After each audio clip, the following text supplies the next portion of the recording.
So I want to tell you kind of a wild love story that really helped me learn how to start seeing and interpreting signs and synchronicities from the universe.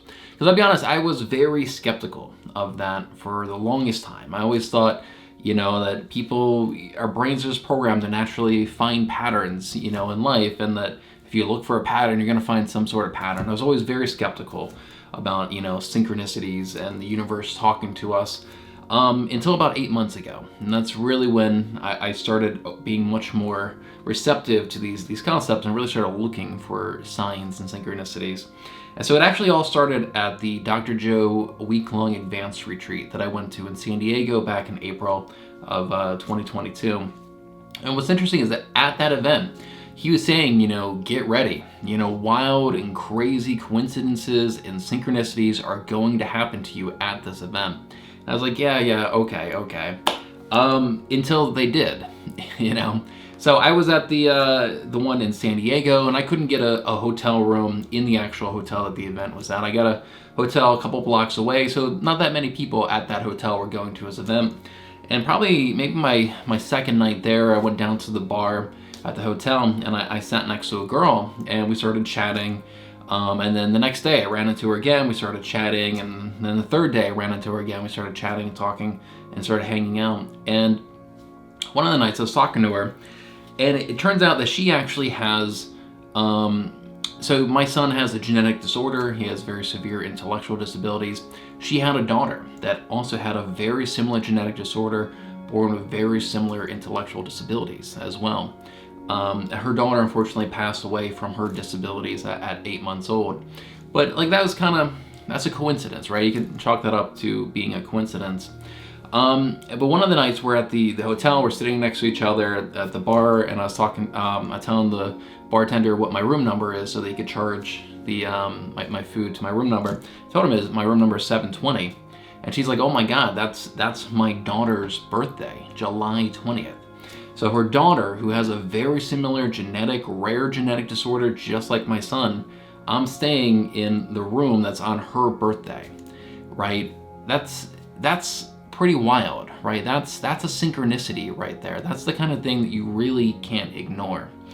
And there's a bunch of other, on-ball ones. That daughter's middle name is Dorothy. My grandmother's name is Dorothy. That's her first name.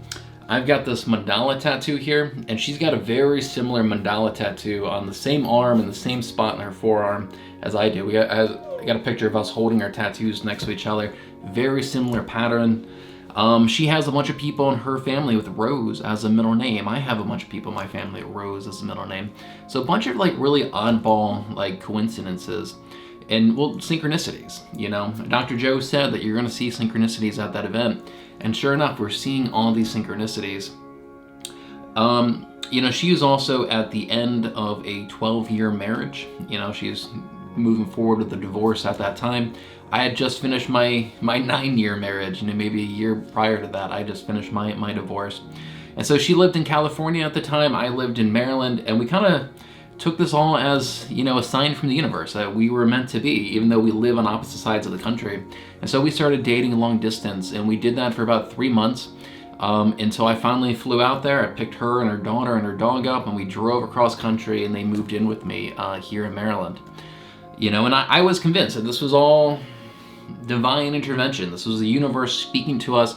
We were meant to be. I was best friends with this girl. I've never connected with another human being like I did with her. And I thought for sure this is the woman I'm going to be spending the rest of my life with. And so that went on. She lived here for about 5 months until about a week and a half ago. We had a Christmas vacation plan to go back to California. I spent like $4 or $5 grand on 3 air flights back to California and hotels and everything. 2 days before we go and leave on the trip, she tells me that she's still madly in love with her ex-husband and that she's leaving me. She's still going to take the flights that I paid for back to California to go be with her ex-husband. And so that was about a week and a half ago, right? And so that sucked, and it really made me question everything. I didn't understand, I thought the universe has spoken to us. We saw all these signs and synchronicities at this Dr. Joe event. How could this be? Is it all nonsense? Did I misinterpret these signs? Are these just fairy tales? Am I seeing what I want to see, not, what it really is? And I really started questioning all this stuff until the day that I was driving her and her daughter to the airport. So about a week ago. Actually, it was December 21st. And that morning, she had to go to the UPS store, mail package, and she said that she was in line, and there's a person in front of them that had like 4 or 5 packages, and they're reading off the addresses and names of where they're sending these packages to the UPS guy. And so, my name's Malcolm. Her ex-husband's name is Lauren. The person in front of her was mailing a package to a Malcolm and mailing a package to a Lauren. No joke. So the day that she's flying from my house to go back to live with Lauren, the person in front of him is sending a package to a Malcolm and sending a package to a Lauren. Right? That's a synchronicity. Right? That's the kind of coincidence that you really can't ignore. And I thought that was really fascinating, that we started our journey together, with synchronicities, and now we're ending it with synchronicities. And so she came back to the house and she's telling me about this. And I was like, holy cow, that's gotta be a synchronicity right there. She's like, wow, yeah. And then she looked at the clock. She's like, oh my God, and it's 11:11 right now when she was telling me that story. And, yeah, that's really interesting. And so I dropped her off, and the next day, I was sitting here in my office, and I have a little thing that shows me the price of Bitcoin, and I looked at the price of Bitcoin, I took this picture, and it is 16,666. And so, like, a lot of people say that repeating numbers are a sign from the universe. And I guess there's a couple of different ways to interpret those. And I wasn't even like repeating numbers. I've never really been that accepting of that concept, but I'm coming around to it. So anyway, I thought that was really interesting. That night, I went to the bar, and I was talking to the bartender, and she has a tattoo of 1111 on her arm. I was like, wow, what does that tattoo mean? And she's telling me kind of a special number for her. And so I think that's really interesting, and so Dr. Joe says that signs and synchronicities mean that you're on the right path. So, when we started that relationship, we saw all these signs and synchronicities. I interpreted that we are on the right path. When she went and saw the person in front of her mailing a package to a Malcolm, mailing a package to a Lauren, talked to a few friends, and they say that, well, that means that she has to make a decision, right? These are 2 different paths, and she has to make a decision, and she made her decision. Made her decision to fly back to California, go be with her ex-husband, who ironically doesn't even want her back. So she ended our relationship really for nothing. That's a whole nother thing. But right, so you could say maybe that one is not quite confirming you're on the right path, just kind of telling her these are the 2 choices. But her telling me the story at 11:11, and the next day, me seeing 11:11 tattooed on that bartender. And then even just seeing that 6666 number, right? I mean, that's really interesting. And so I interpret all this as like, this is the right path. We are meant to be separated, right? We were meant to come together, be in a relationship for 8 months, and then go our separate ways. We're meant to be together for a season, not for a lifetime. And as hard as that is to accept, like, I can accept that. I get that. And, when I really reflect on it, like, these last 8 months have been so freaking healthy for me. I feel like I've grown so much with this relationship. This is the first serious relationship I've had outside of my marriage, which was 9 years of marriage, another 3 years together. So I was, 23 when I started dating my ex-wife. And then all the way up, I'm 37 now, and this is the first serious relationship I've had outside of that one.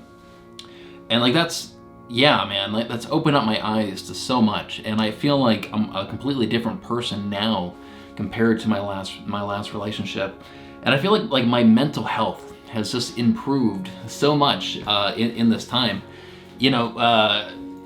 After my marriage, I started seeing a therapist, right? I came really close to killing myself, and I started seeing a therapist, and like, I felt like I couldn't open up to the therapist. I was just very closed off. I couldn't really do that interpersonal like reflection and like really analyze my own thoughts, which is a really like uncomfortable and tricky thing to do.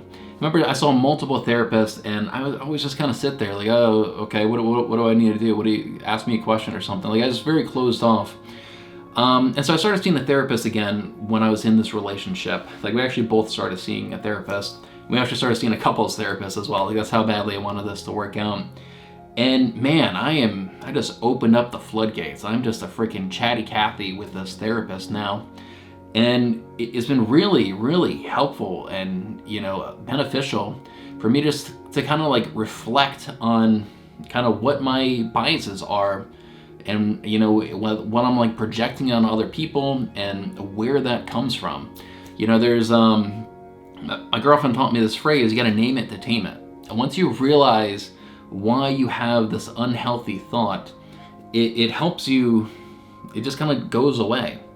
I'll give you an example. My ex-wife, she's very controlling and she micromanages everything, and she's super, critical and constantly just like, no, this, you gotta organize the dishwasher in this way, you gotta organize the pantry in this way. Super, super controlling, super frustrating. And I remember our marriage counselor said that stems from us having a child with disabilities. So that's a common trait, that when people feel like their life is out of control, they compensate by over controlling other areas.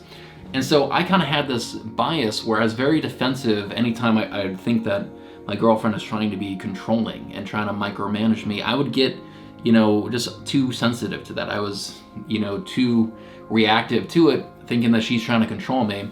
And like, talking to my therapist, I was able to recognize that. And as soon as you recognize why you think that way, that bias, that projection just kind of goes away. Like I was projecting my frustrations of my ex-wife on my girlfriend. As soon as I made that connection, it all just kind of went away, right? Name it to tame it. She also had a history with like drug use, and I have two older brothers who have done a lot of drugs, sold a lot of drugs, in and out of jail their whole lives. And so I have like a really like negative association, with drugs, like hard drugs, like coke and meth and heroin and stuff. And so like I had a hard time processing that, and I had a hard time accepting that she was, when she's a teenager, she used to do all these hard drugs. And again, like I finally recognized that I'm just projecting my anger of my brothers onto her. I'm associating her with my brothers, kind of labeling them all as druggies or drug addicts or drug users or whatever. And that's not healthy at all. And again, like once I kind of recognized that connection, it all just kind of melted away. It didn't really bother me anymore, right? She's not my brother. She's not, that she's, I shouldn't be projecting that onto her. And it's just so interesting. And like, so she helped me see a lot of these biases. What I've realized with this relationship with her is that all of us are just, our personalities are just a complicated tapestry of trauma and adaptation to that trauma. All of us, every single person, everybody has biases and everybody has fears and trauma in their lives. And therapy really kind of helps me see those connections and untangle that complicated web. And being with her really helped me with that as well. And I can't tell you how much healthier I feel now compared to when I first started dating her, 8 months ago. And so like this relationship really has like changed me, probably for the rest of my life. I feel like I'm a happier, healthier person. I know what a healthy relationship actually looks like and feels like and is supposed to be, compared to this very toxic marriage that I was in for way too long. And, so like, if you take that and you look at like the universe told us to be together for 8 months and then end that and go our separate ways, like I can understand why now, right? Like I am grateful that the universe told us to get together, and now it's telling us that this is the end of that season and we both have to go our own ways, and like I'm okay with that. And frankly, I think that she's grown a lot as well. She's been with her ex-husband since she was 23 also. So like seeing what another relationship could look like and how to interact with people. She says that she's done a lot of reflection on her own self and like can see that, take responsibility for areas that she, may have made some mistakes in her own marriage. So she's hoping to go back and fix that and heal that marriage. I wish her the best of luck. But yeah, so this whole experience has also really opened me up to seeing and looking for signs and synchronicities from the universe and being much more receptive to them. And I am now, now I'm kind of in no man's land. I'm looking for the next path to take, maybe the next relationship or next adventure, next journey to go on. And I'm looking for those signs from the universe to help guide me in all of that. And if nothing else, like that alone has made this relationship worth it.